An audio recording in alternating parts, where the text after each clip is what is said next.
Assalamualaikum warahmatullahi wabarakatuh. Selamat pagi semuanya. Selamat seminggu kalian telah melaksanakan PJJ dengan baik. Untuk kali ini untuk tematiknya yaitu kita menonton dan kemudian mengerjakan ibu pena.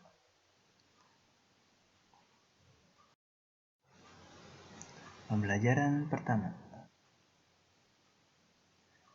Gagasan pokok dan gagasan pendukung dalam bentuk peta pikiran. Nah, gagasan pokok dan gagasan pendukung dapat disajikan menjadi peta pikiran. Apa itu peta pikiran? Peta pikiran merupakan cara menuangkan informasi yang diperoleh ke dalam bentuk diagram. Nah, peta pikiran berfungsi untuk memudahkan kita untuk mengingat isi dan informasi penting suatu teks. Jadi peta pikiran ini fungsinya itu memudahkan kita untuk mengingat isi dan informasi penting suatu teks. Contohnya pikiran adalah, nah itu paragraf reog dan menjadi gagasan pokoknya. Reog Ponorogo berasal dari Ponorogo, Jawa Timur. Gagasan pendukungnya Singa Barong, isi cerita Reog Ponorogo. Nah, mudah kan? Jadi sebuah paragraf dicari gagasan pokoknya dan dijadikan peta pikiran. Selanjutnya pembelajaran kedua, yaitu pentingnya persatuan dan kesatuan. Nah, tentunya bangsa Indonesia memiliki keragaman suku bangsa, bahasa, sosial, dan budaya. Oleh karena itu, kita harus menjaga persatuan dan kesatuan. Kenapa kita harus menjaga persatuan dan kesatuan? Agar bangsa kita itu menjadi bangsa yang kuat, tidak terpecah belah, tidak ada penjajah, dan tidak ada yang berani untuk merebut kekuasaan kita. Contohnya, misalkan ada suatu kota yang di situ misalkan tidak ada persatuan dan kesatuan. Pasti jika kota itu tidak ada persatuan dan kesatuan, maka kota itu akan menjadi terpecah belah. Dan parahnya lagi nanti bisa akan dijadikan dijajah. Jadi itu pentingnya persatuan dan kesatuan, ya kan? Nah, jangankan hanya di negara, di sekolah, di kelas pun begitu. Jadi pentingnya persatuan dan kesatuan di kelas itu sangat penting. Untuk apa? Untuk menjaga kerukunan kelas kita, untuk menjaga kelas kita menjadi kelas yang kuat. Kuatnya bagaimana? Kuatnya itu kuat dalam hal positif, kerjasamanya kuat. Kalau sudah kerjasamanya kuat, maka itu akan menjadi kelas yang terbaik. Oke, bisa? Nah, jadi pentingnya persatuan dan kesatuan itu agar menjadi sesuatu bangsa yang kuat. Next. Nah, selanjutnya sikap menjaga persatuan dan kesatuan. Nah, ini sikap yang perlu kalian tanamkan dalam diri kalian. Agar apa? Agar kalian bisa menjaga persatuan dan kesatuan bangsa. Tidak hanya di bangsa, jadi di kelas pun juga bisa. Yang pertama, menghormati teman yang beribadah. Maksudnya, jika ada teman kalian yang sedang beribadah, sedangkan dia beragama lain dan waktunya untuk beribadah, maka kalian bisa memberikan waktu dia untuk menjalankan ibadah. Jadi jangan hanya mementingkan diri kamu sendiri ya. Oke, jadi kita harus bisa saling menghormati teman yang sedang beribadah. Yang kedua, tidak membeda-bedakan teman yang berbeda suku. Nah, ini dia. Misalkan ada teman kita di kelas ya, contohnya. Misalkan ada teman kita di kelas, dia berasal dari Papua. Nah, Papua pasti sukunya suku Asmat atau suku Dani. Kita nggak boleh menjauhinya. Justru kita itu harus berteman dengan dia. Agar apa? Agar kita berteman dengan banyak suku. Wah, suku dia apa? Ciri khasnya apa nih? Suku ini apa ciri khasnya? Iya kan? Suku Gayo apa ciri khasnya?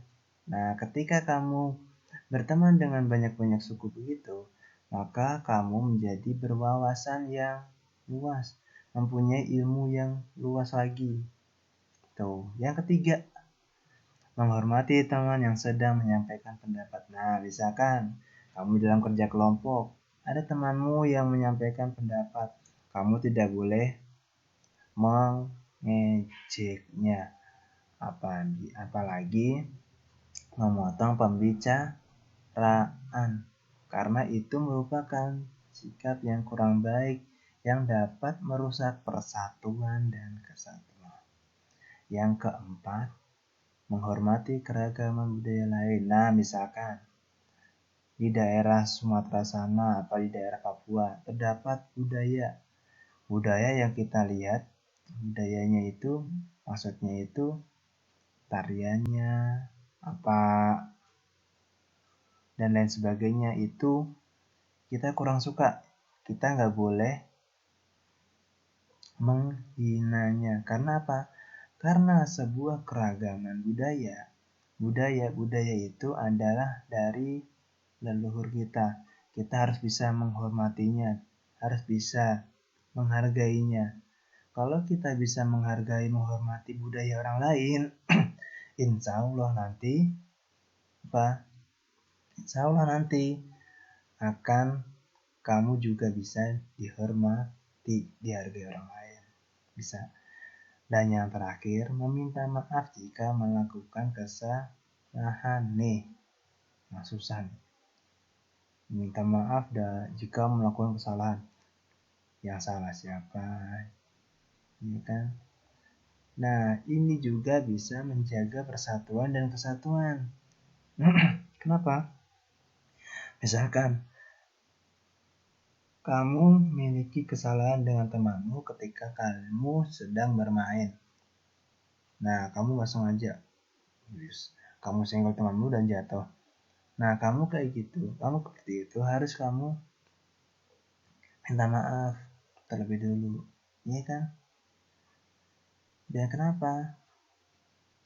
Jika kamu nggak minta maaf, bisa jadi persahabatan kalian bisa menjadi terpecah belah, ya kan? Dia kemarin jatin saya gini gak minta tolong, gak minta maaf. Nah, gak ditolong, gak minta maaf. Nah, jadi nanti kalau misalkan kita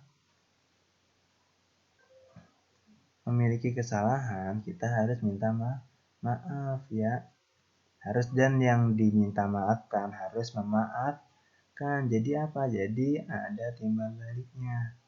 Jadi kita masih tetap berteman. Ya, paham? Oke, next. Pembelajaran ketiga, keragaman sosial dan budaya di daerah tempat tinggal. Nah, suku merupakan sekelompok manusia yang memiliki latar belakang budaya yang sama. Jadi suku itu kemarin apa? Yang tempat tinggalnya sama dan memiliki budaya yang sama. Suku bangsa yang tersebar di seluruh provinsi memiliki ciri khas masing-masing. Jadi setiap suku itu memiliki ciri khasnya.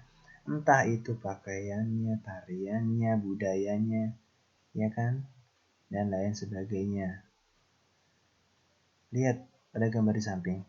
Pria ini merupakan pria yang bersuku Bali. Umumnya memakai udeng atau ikat kepala itu saat sembahyang. Nah, setiap sembahyang, suku Bali memberi sesajen kepada para dewa. Nah, itu untuk suku Bali. Nah, next. Nah, ada suku Betawi memiliki pertunjukan khas yaitu ondel-ondel. Nah, sekarang ondel-ondel banyak ditemui di pinggir-pinggir jalan tuh. Nah, yang ketiga ada suku Asmat. Suku Asmat itu selalu menghias wajah dan tubuh mereka dengan warna merah, hitam, dan putih. Nah, itu contoh dari sebagian suku-suku yang ada di Indonesia, ciri khasnya.